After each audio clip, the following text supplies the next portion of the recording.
Welcome back to the AudBall-In Podcast, a podcast made by a neurodivergent for neurodivergents, creating a safe space for us to be seen and heard. Hi, my name is Brittany, and I am your host for this week's episode. And I have a very important person to introduce you to today. Her name is Autumn, and Autumn is my autism. Autumn is my anchor. And let me tell you something. At her best, Autumn runs a well-oiled machine. Efficiency, productivity, and data-driven decisions are her core values, and accuracy is too. Like she is the chief executive and chief operations officer of my life. She is the boss. BOSS. I would not have been able to achieve the things I have achieved without her.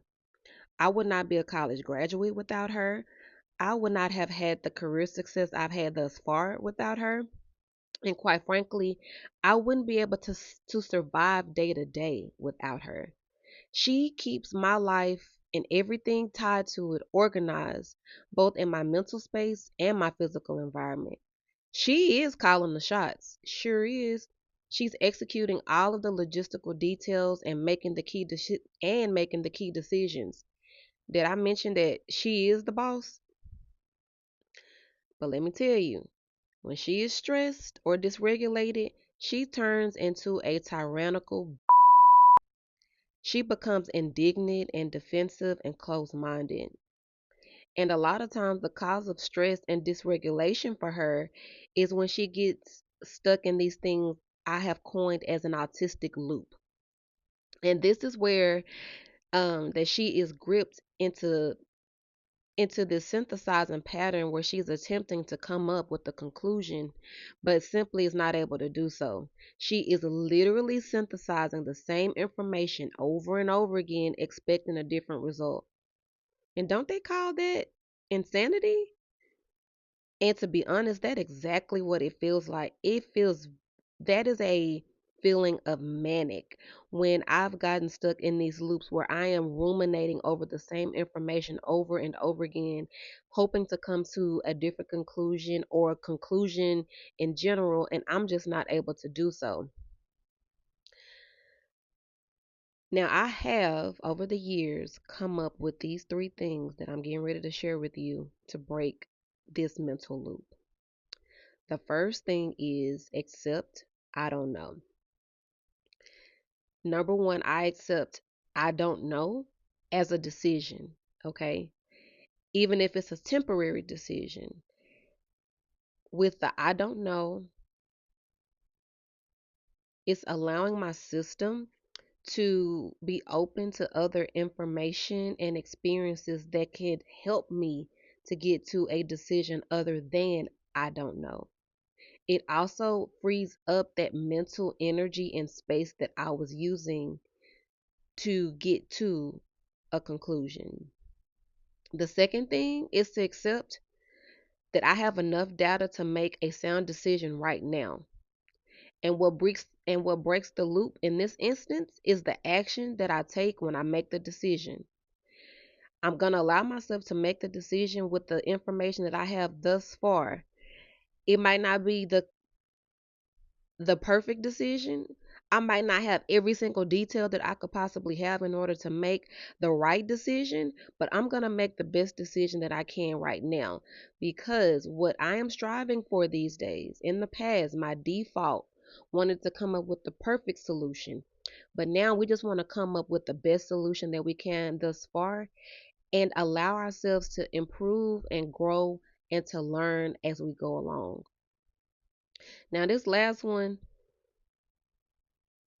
threw me for a loop, but accepting that you really just don't give a fuck about certain things.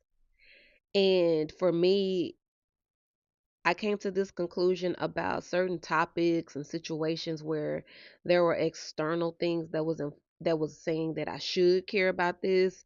For instance, like politics.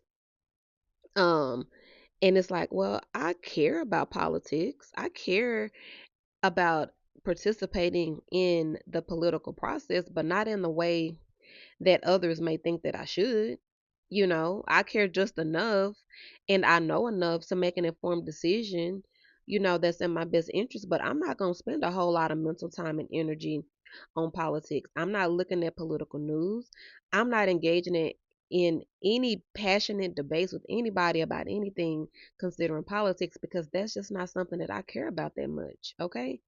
And so, with allowing myself to really accept that I don't care, I can move on to something that I actually do care about and to use that mental energy to solve a problem that matters to me and that actually add value to my daily life. Now, I will say that when I get stuck in these autistic loops, I do consider it a dysfunctional pattern. And where it's impacted me the most is being stuck in these loops have has delayed me transitioning from unhealthy situations and relationships and dynamics that no longer serve me because my system by default wanted to come up with 100% yes and 100% no. And I'm going to give you an example of this.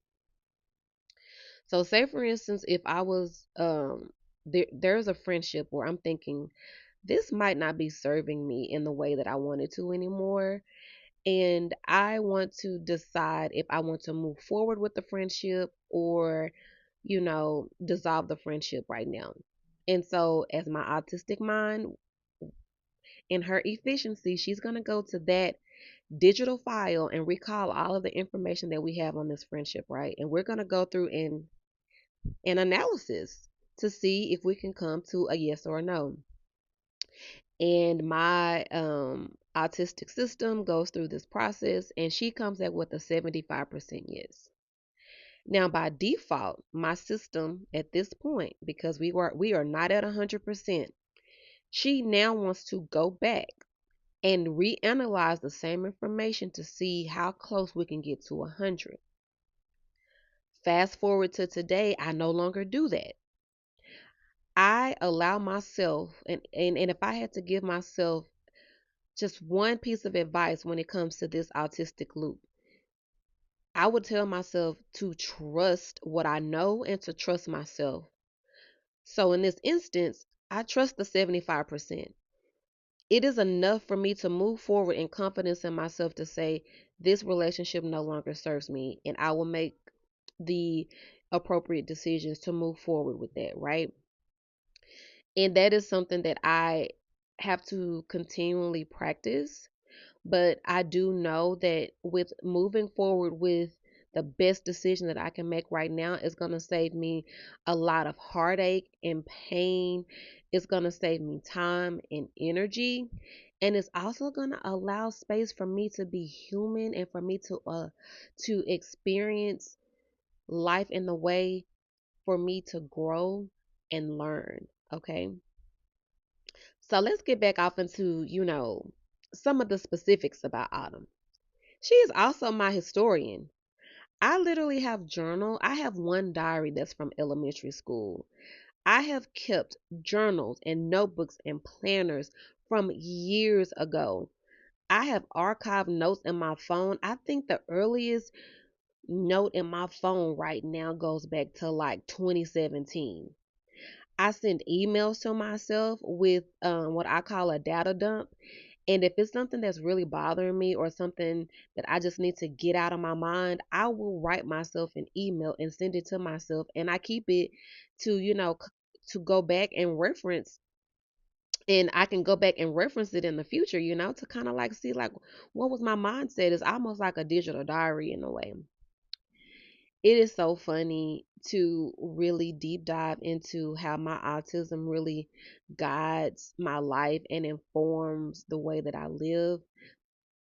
I also see Autumn as my stability.